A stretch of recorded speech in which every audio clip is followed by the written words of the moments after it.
Good morning, wrestling fans. Welcome to PWR today for Monday morning, the last Monday of August. It's August 29th, 2022. The man they call Meathead, the lovely road warrior, Linda K. How you doing, Linda? How are things feeling? Are you back home? I am back home. I'm just, getting recuperated. See, exactly. Recuperated? Yes, if that's the right word. Recuperated. Just getting well rested to get back in the swing of things, if you will. Yeah, and we'll get to that in a second. Let's talk about the sponsor real quick.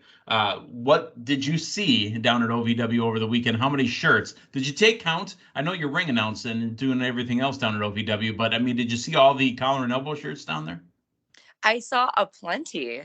So if you want to be spotted at OVW or at WWE, at AEW, at NWA, at OW, etc., Impact, etc., you can go to collarandelbowbrand.com. As always, check out the latest and greatest in wrestling, street fashions, and to save a little extra cash, to save 10% off your order at any time, use promo code Linda K. That's LINDAKAY. And I also saw around ringside some ProWrestlingInsurance.com Good, t-shirts. We good. had some representation down there from our friends Chris and Allison there. So sporting ProWrestlingInsurance.com. That is insurance for everybody. Make sure to go to the website and check it out. Wow, Meathead. I am still so amped, so pumped about this past weekend at OVW.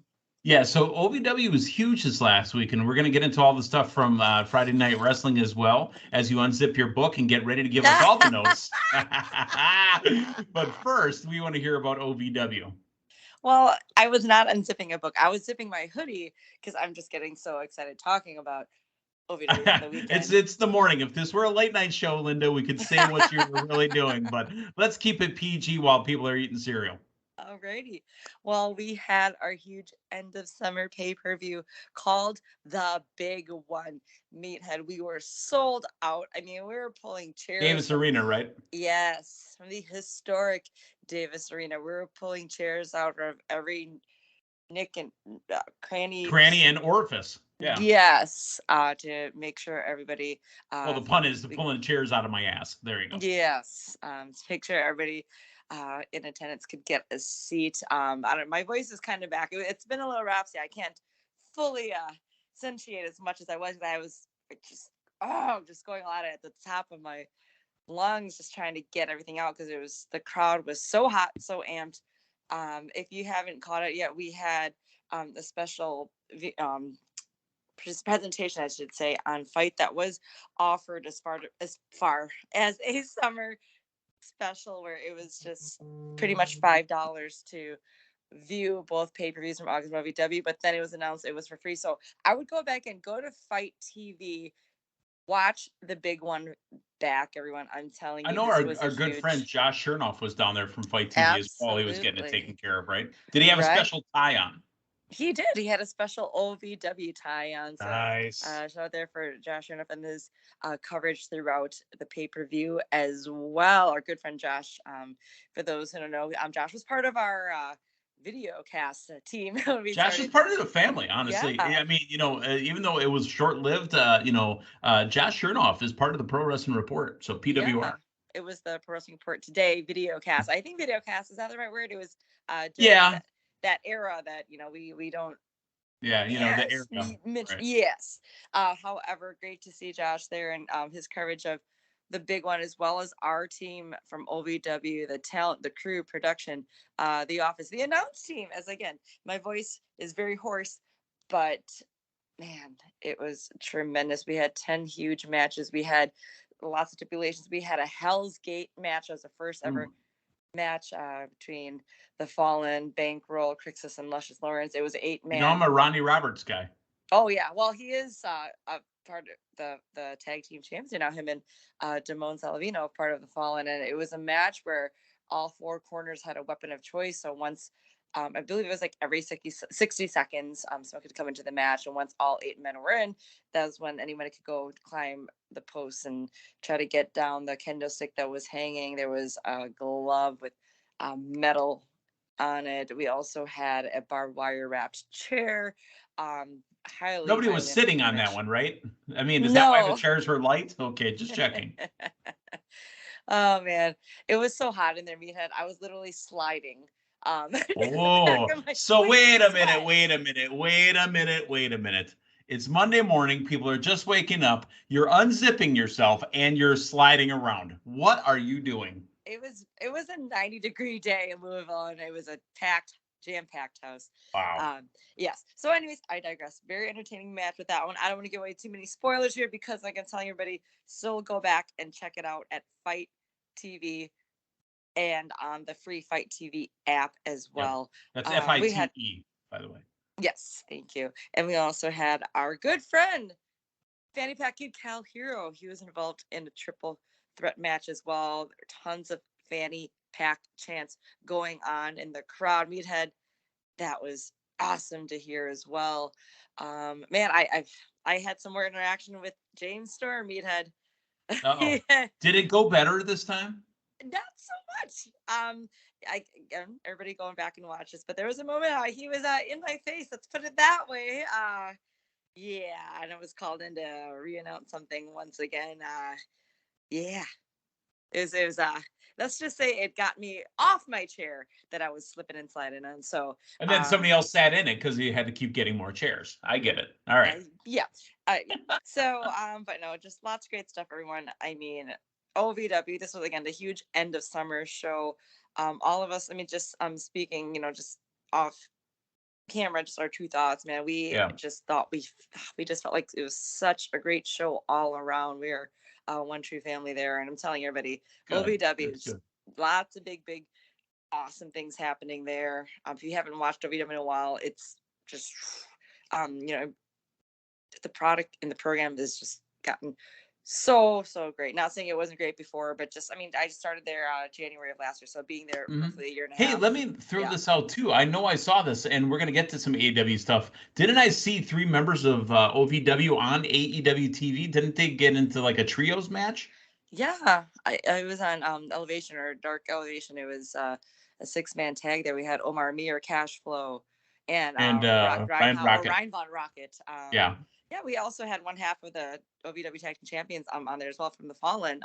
The Nephilim Devon Salavino, he was featured on there as well. And then I know we're gonna get into Rampage here, but we have Layla Gray. Oh yeah, That she's a baddie. Yeah, she got to say something there on Rampage as well. So yeah, again, big things happening down there, and I'm just grateful to be a part of it, and again recuperating not just my voice but just my body as well. Yeah. All right. Oh, wow. I mean, I don't know where to go from the whole hot and zippers and all that, but I think we're gonna Recuperating my carry. Yeah, body. recuperating your body. Your body's wore out. I mean, it's been all right. Let's just move on. My voice Let's is talk. gone. let's talk a little FTW or FTR in AEW. Allegedly, they won't be in the Fight Forever video game. I know that they had been, to part 2, which is the model phase, where they put on those jackets with the light bulbs on them and you get caught in there. I don't know if they just missed it or they were not a part of the company at that point because they were wrestling somewhere else, but it looks as if FTR will not be in the video game coming out later. That's interesting. I mean, still just to many people that the hottest tag team out there in pro wrestling right now, and being a part of AEW but not being featured in the video games, just quite interesting, very surprising. And that's a money thing for the guys, honestly, too, Yeah, because if you're put in a video game, I mean, that's got to be a huge bonus. I mean, I don't know the internal workings, but I mean, maybe there's just something else in the horizons where they can't be a part of this as well. I mean, I'm not really sure. We know that forbidden doors are rather wide open right now, currently in the Yeah. world of pro wrestling. So interesting to see what we would be finding out about that. But definitely want to see them in some type of video game to some capacity. Yeah, absolutely.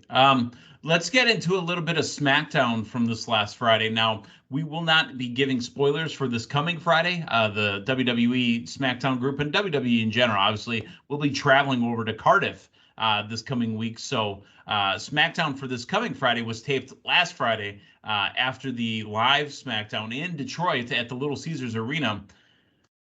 That SmackDown, I thought, was again a very solid show. You know what we ended up seeing was the desecration of Drew McIntyre at the end of the program. And honestly, I don't think he's honorary anymore.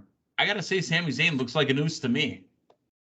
Definitely. I was waiting to see at that the stance at the very end because you couldn't see him at where the angle was at one point where now Roman decided to, speaking of chairs, plop down that chair literally right above Yeah. Drew McIntyre's face there. And then I saw Sami Zayn and he had his ones up too. I was like, okay, I'm seeing this. Yeah, very entertaining the Put him entire on a time. shirt. Let's go. Get him on a t-shirt. Yeah, because the newer ones don't have Paul Heyman on there, so now we got to get one with, again. I mean, maybe he's not an honorary use anymore. Maybe he is in. It's just I don't want to say permanent, but just an, what's the right? I don't want to say honorary, but not temporary, but just an official. Official, yeah. Who's You know, a regular cast member. You know, like on TV shows, if you're listed in the first 3 or 4, names on the credits, you're like a official cast member. You know, a permanent cast member, and then the ones that are afterwards get like their pay scale changes. Because they're also featuring featured players instead of stars on the show. Oh, okay. I don't think he's a featured player anymore. I honestly think he got promoted up to permanent cast member. I mean, how great is the interaction between him and Jey Uso, just continuing from last week as well. But now it seems that, hey, he's proven it to even Jey that he's there to help protect the family, and looks like he's been accepted. By Jimmy and Roman, I don't know that Jay's officially accepted him yet, but after a beatdown brings a family together. You know what I mean? When it's 4-on-1, there you don't have anything to do but bond with your family members. Exactly. It's funny too. Over the last weekend, I got to see some old family members of my personal life. Growing up on the south side of Milwaukee, I got to hang out with them. I saw people I hadn't seen in 10, 15 years. And you want to talk about just falling back into place with somebody like no time had passed whatsoever. I wonder if that'll be like that for Sammy come 10, 15 years down the road. Remember when we beat the crap out of Drew McIntyre right before Clash at the Castle? Those were good times. Who knows? That's possibly where it could go. But we did not see Ronda Rousey.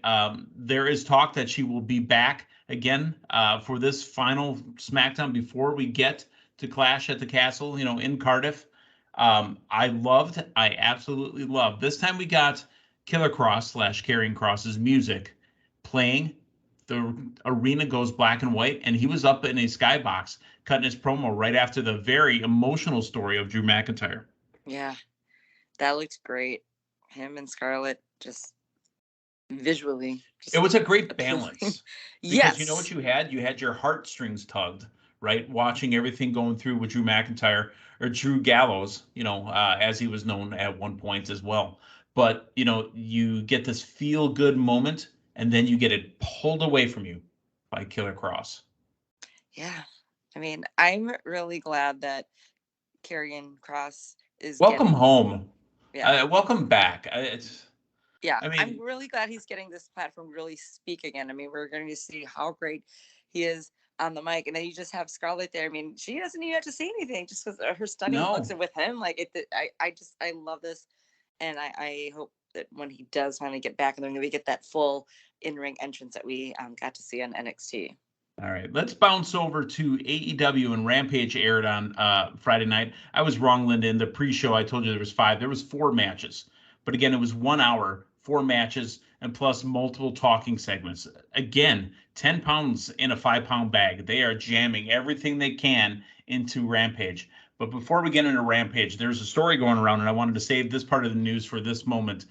We haven't seen Eddie Kingston in a few weeks. Would you like to know why? Please tell us. So Sammy was cutting a promo on Eddie Kingston, and Sammy, on a taped version of Rampage, which ended up getting edited out, so we've never actually seen it, called Eddie Kingston a fat piece of shit. And, like Hulk Hogan never allowed people to talk about his hairline, Eddie didn't want to be body shamed. So while Sammy's cutting his promo on him, Eddie's waiting at the base of the stairs in Gorilla, waiting for him to come back because he's going to clock him.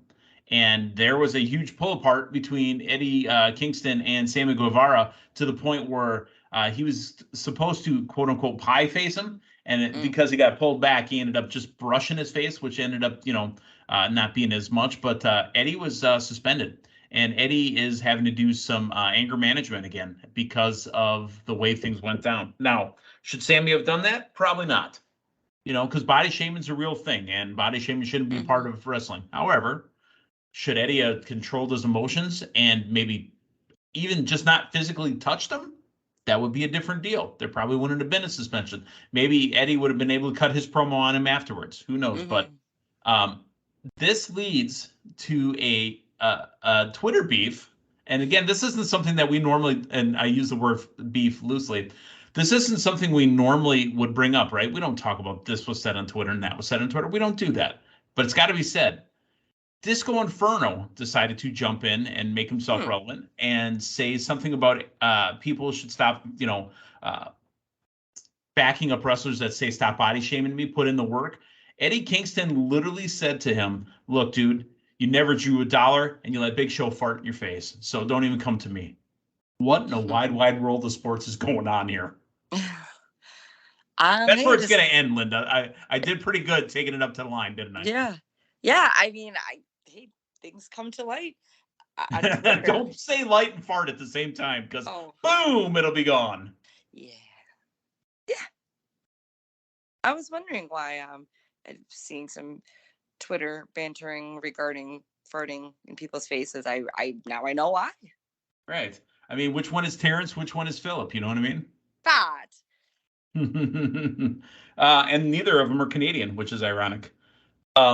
Yeah, you know what? I can't wait to get over this where it's not a story anymore. I digress. Let's talk about Rampage. 4 matches, and it starts off with the Trios title tournament Rampage bracket semifinals. The House of Black, who I've always thought were made for these belts, taking on the Dark Order. Guess what, Linda? They will not be winning this tournament, and they will not be the first ever Trios champion because due to Miro going after the Pagans, the winners are Dark Order. I smell, again, we're too close. No, I was just getting to how I sense. Okay. 6-man tag match in the workings for All Out there. I know Shivani and crew touched on the history between Darby Allin and Miro in the past, but Brody King as well. Yeah. Yeah, but it looks like we're kind of leaning that way where they're now going to be hitting Miro against possibly House of Black in the in a possible 6-man tag for All Out. But yeah, very surprised. I really thought House of Black was going to take it all the way for that Trios title as well. All right. Well, they go on to the Rampage finals next week. Orange Cassidy, Best Friends, and Danhausen were also in the crowd scouting the match because they will be taking on the Dark Order. FTW champion Hook is basically approached by the backstage interviewer Lexi Nair, and there's a somewhat of a challenge between Angelo Parker and Matt Menard looking for the FTW championship. And I guess it's going to happen. Maybe it happens at the pay-per-view. Who's to say? But let's move on to the TNT title match. Wardlow taking on the Hollywood Hunk, Ryan Nemeth. Chris Sabin of the Motor City Machine Guns walked onto the ramp along with Jay Lethal, Satnam Singh, and Sanjay Dutt. No Alex Shelley, but they will be at the pay-per-view. Your thoughts on Wardlow and Hollywood Hunk, Ryan Nemeth? I really enjoyed that hometown pop for their boy Wardlow. Great to see, just especially off the heels of Sami Zayn getting that warm reception as well. So great to see that. I'm a Wardlow fan. He is on Team Long Time, which we got to, discuss that too, because we are going into a huge pay-per-view weekend. Huge pay-per-view weekend. Yeah, so some shakeups. I mean, literally on Saturday, we've got WWE's Clash at the Castle. Sunday morning, we got the Power Man 5000 pay-per-view, Worlds Collide. And then we've got AEW All Out. Matthew didn't get the joke. I'm glad that Linda got that. That works for me. All right. This is what it's like. That's right. Thank you. When Worlds Collide. And again, I'm going to correct myself one more time. It was 5 matches. I forgot about Powerhouse Hobbs and Ashton Day. Powerhouse blowing right through him. And then they show Ricky Starks getting his teeth kicked in backstage. Yeah. There's just been a lot of that enticement I'm seeing over there in AEW between QT Marshall and Holiday. Ricky Starks. No. Powerhouse Hobbs. No. Oh my God. He was in Diamond Mine. Come on, Linda. Oh, Dimes? Hathaway. Yeah. Hathaway. Stokely Hathaway. Not Hathaway. This is not love. Please, baby, don't hurt me no more. What is love? Where's Matt Longtime? All right. Thank you. That was a pop just for us here in the Milwaukee area. We digress. Now, after the match, again, we see Ricky Stark kind of get beat down. We continue on, and Jade Cargill challenged Athena to a match at All Out. Also, I love the fact that our baddie, our friend from OVW, is always around. And is she an honorary baddie, or is she a real baddie now? It sounds like, the way that she's announced, she is a baddie. It said let's get backstage with TBS champion and the baddies. I wasn't really sure though, because hey, yes, Layla, you got to say some stuff in that backstage segment. Awesome. Although I don't know the whole thing with Jade, kind of kicking everybody out of the room, like, okay, but then all of a sudden Athena out of nowhere. So yeah, that's a good. I'm anticipating that one being a really good one for the pay-per-view. Great. That's another good energy there. Yeah.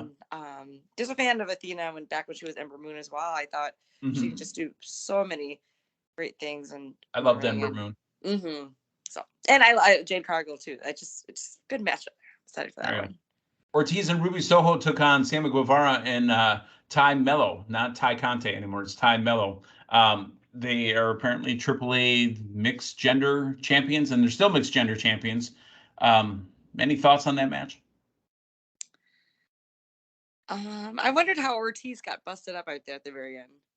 Yeah, I'm not sure. I know that Ruby got thrown into the steel ring steps.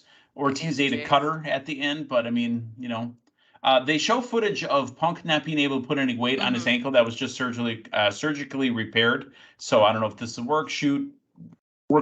I don't know, but we still have to make a main event for the pay-per-view next week. And then finally, the main event, the Blackpool Combat Club's Claudio Castagnoli and the Natural Dustin Rhodes for the Ring of Honor World Title match. Linda, I've told you where I'm at on these. I love these matches. Thank you for showing them to me. They don't belong on Dynamite or Rampage. That's my thought. Some storytelling there, though. I know you do too. Huge fan. Dustin Rhodes. Yeah, I love Dustin Rhodes too.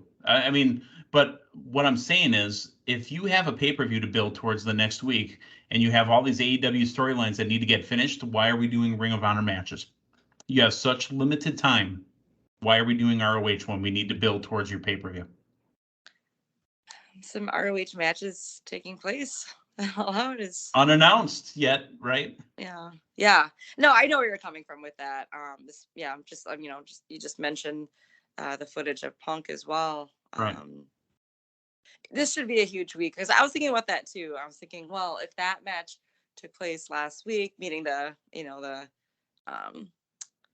with the championships there, unification, excuse me, I can't think of the word. Yes. Sorry, we had a title for title match OVW, and I didn't want to mix that up. So the unification match, and with that being just a week out, now it's getting my juices flowing. Whoa! It's going to be creative juices flowing, because I want to know who's going to face Jon Moxley. That huge all-out pay-per-view, not too far away in Chicago. Yeah, huge week. I mean, AEW is going to be very close by to us, and to many others. Obviously, I'm living in near Chicago, so perhaps I might, making my way, trekking down there to Chicago as well. There's a lot going on, Meathead. I'll keep you guys. It's a holiday weekend. Yeah, look at you again, Linda. I think you're doing these on purpose. I'm kidding. It's a holiday weekend, so I mean, obviously wrestling has 3 big shows. There's also like a huge boxing match, and there's a UFC over the weekend as well. We are going to be broke by the time the weekend's over. Well, be selective with things or make things happen.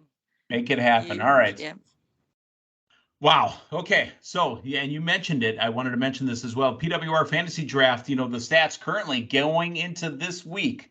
The man they call Meathead, 1,835. Linda, you're at 1,610. Matthew Thomas at 1,240. We will be opening up those rosters this coming Friday morning before all the big shows. So there's going to be a lot of moving, a lot of shaking. Matthew could be in first. I could be in last. Linda could be in first. Matthew in last. Who knows? But stick with us here at PWR today. So for Matthew Thomas, Linda Kay, I'm the man they call Meathead. Thanks for stopping by. We'll talk to you tomorrow morning. So long, everyone.